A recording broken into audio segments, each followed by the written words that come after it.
I was working the closing shift at Footworks, the shoe store crammed into the far corner of the Chapel Hills Mall. Halloween was supposed to be a night of fun, but instead I was stuck stocking shelves full of sneakers for minimum wage. I only had half an hour left on my shift, and I could feel the seconds crawling by. The clock on my phone felt frozen at 7:30.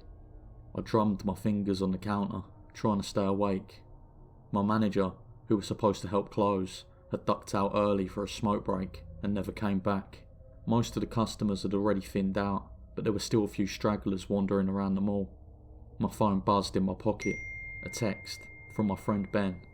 "Yo, you coming tonight or what?" I sighed. I'd been dodging the question all day. Ben's Halloween party was supposed to be the big event of the night. Half of the school was going, including all of my friends.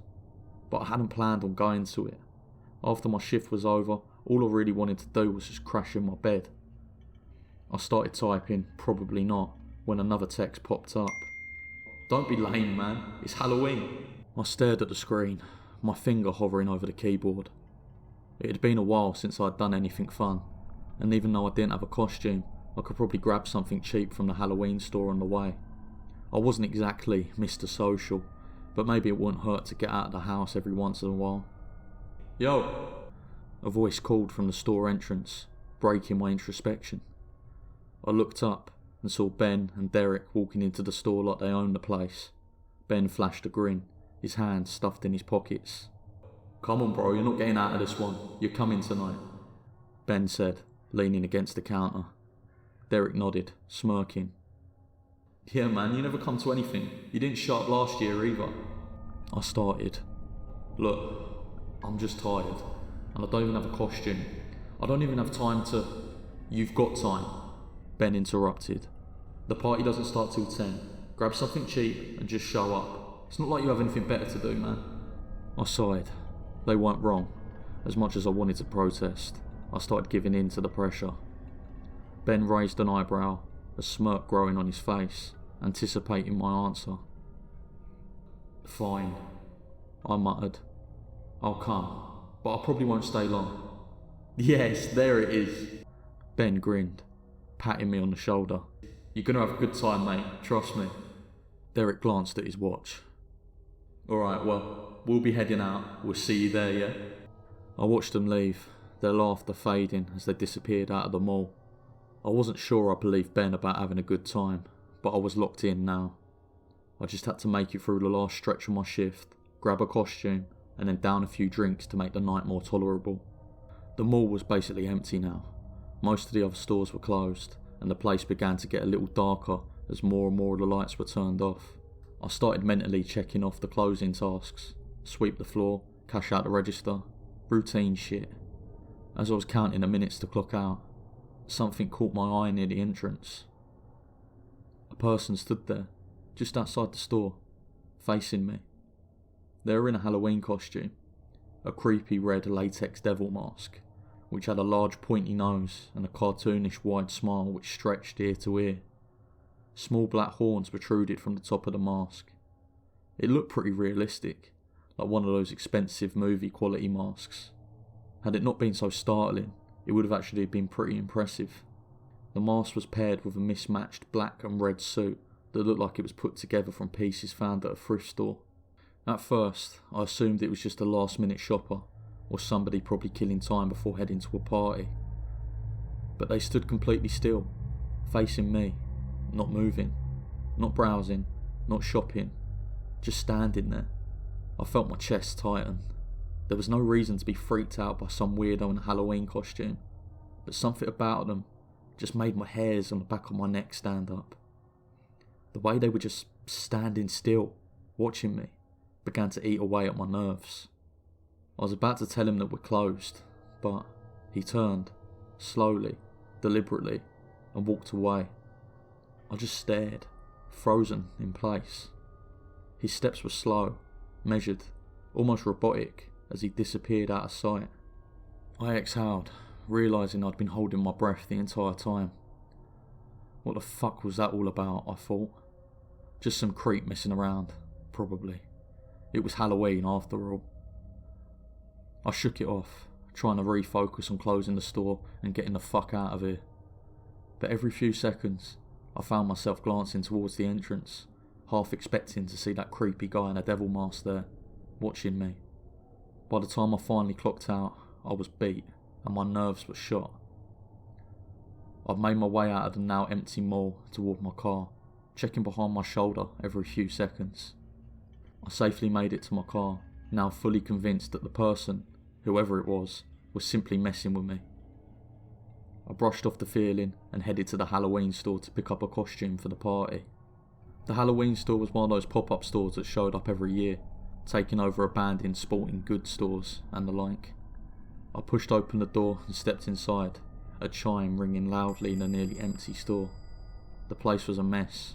Shelves were mostly empty now, and the decorations were scattered all over the floor, with a few straggling shoppers picking up the scraps. The sound of Halloween music played faintly through the speakers. I wandered aimlessly, searching for any scraps of a costume. The aisles were nearly bare, but I kept looking, feeling the pressure of time build. Suddenly, the music cut off, leaving the store in an uncomfortable silence. I knew I didn't have much time before they closed, so I hurried, eyes darting over the shelves. The door chimed again. Someone else had come in, but I didn't bother to look. I was too focused. At the end of one aisle, I found a rack of cheap knockoff masks of famous movie characters. I grabbed a plastic Jason-style mask and headed for the register, rushing to get out. As I turned the corner, my heart lurched. There he was, the man in the devil mask. He stood at the far end of the aisle, illuminated by the dim, flickering light. He didn't move, didn't speak, just watched me. My stomach twisted and my throat went dry. No fucking way, I thought, feeling my pulse hammer in my ears. He stood perfectly still, just staring. For a split second, I considered throwing the mask down and bolting, but something kept me rooted. Maybe it was disbelief, maybe shock. I told myself it was a coincidence, forcing my legs to carry me to the front.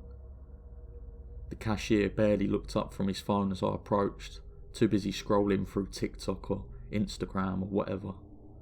My skin crawled as I sensed the man in the devil mask moving closer, his eyes locked on me. I could feel it, the weight of his stare boring into me. "No, just this, please," I muttered, tossing the cheap mask onto the counter. It felt so pointless, but at least I wouldn't show up to Ben's party without something. The cashier rang it up slowly, the beeps of the register cutting through the heavy silence. I kept my head down, resisting the urge to look back, but I knew he was still there, watching me. "That'll be $10.53, please," the cashier said, snapping his gun, finally glancing up at me.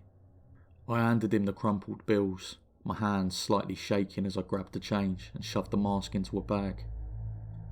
Without another word, I made a quick escape towards the exit. The bell chimed again as I pushed through the door, and the cold night air hit me like a splash of water.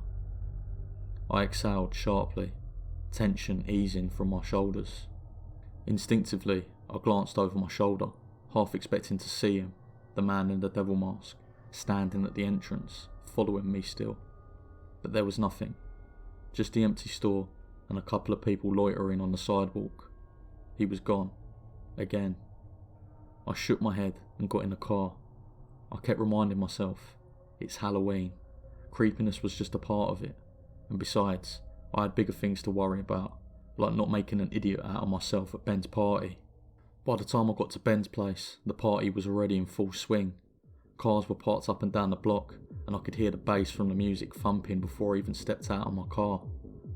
The house was decorated to the nines, fake cobwebs hanging from the trees, jack-o'-lanterns lining the walkway, and orange lights flickering in the windows.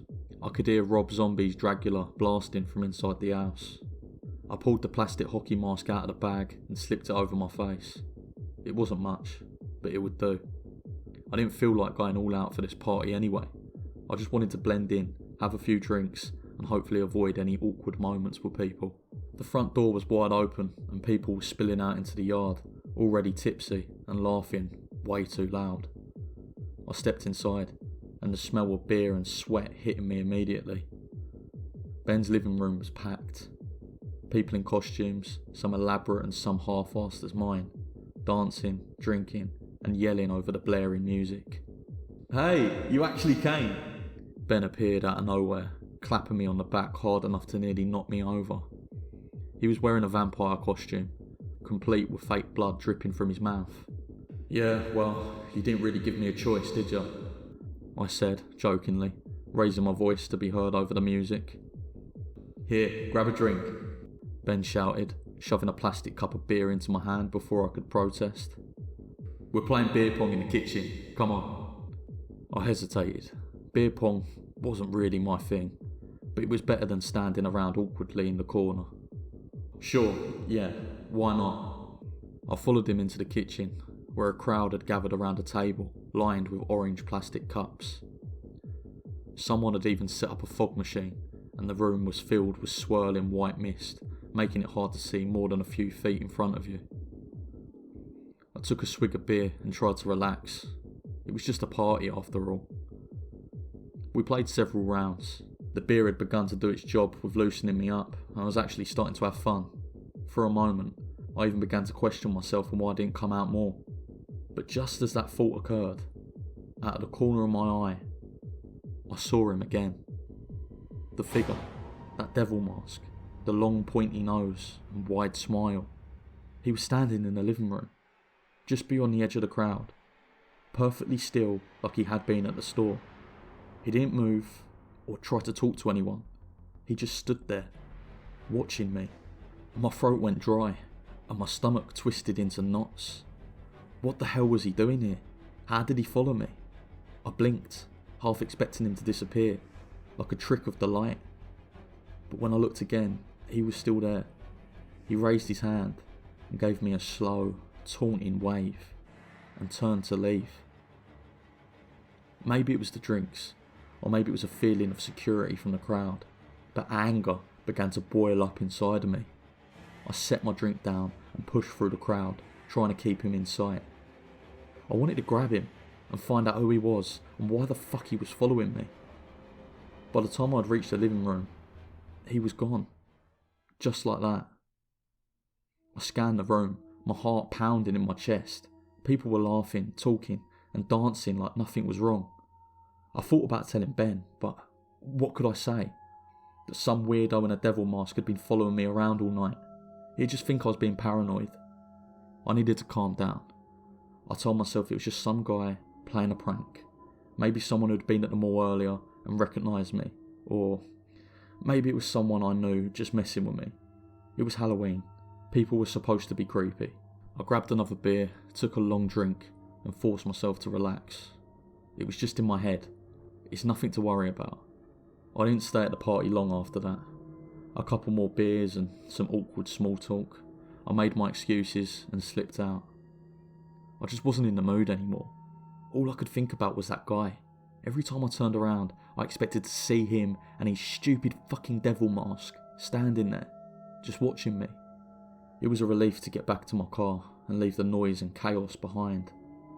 The streets were quiet as I drove home, the occasional group of teenagers in costume still wandering the sidewalk. My parents' house was only a few blocks away, and when I pulled up into the driveway, everything seemed peaceful. The porch light was on, and the pumpkins were lit on the front porch.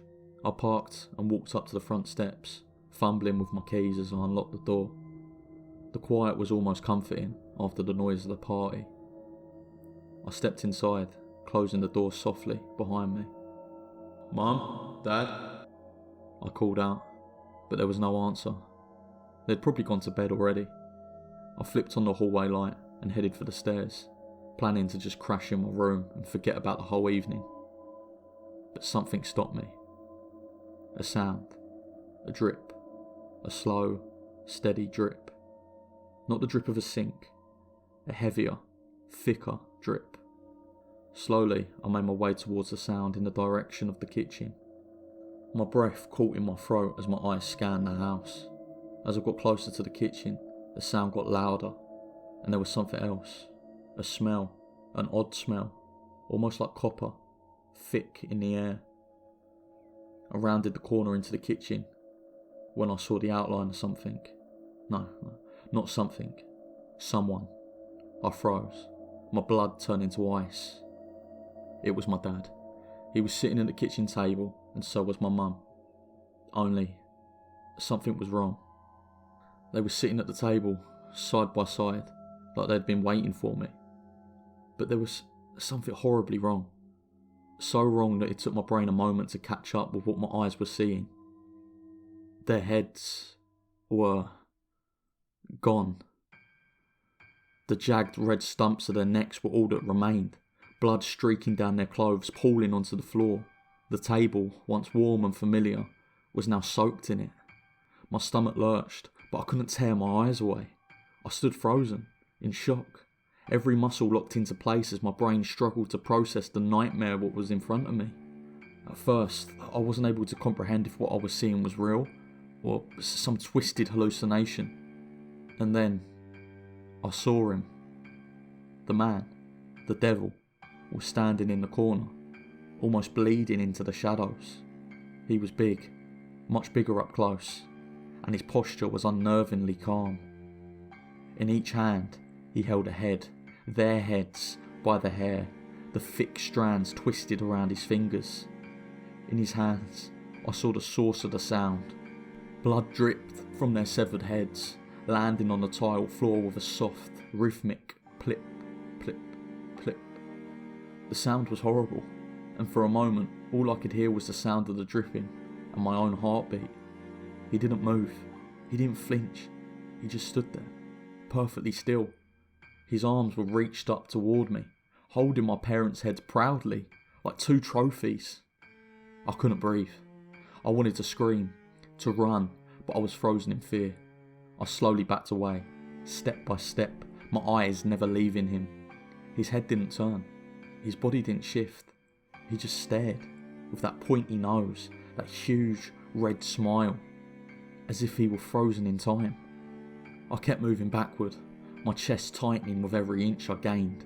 The last thing I saw before I turned and ran was the man still standing there in the corner, heads dangling from his hands, utterly motionless, his cold eyes boring into me.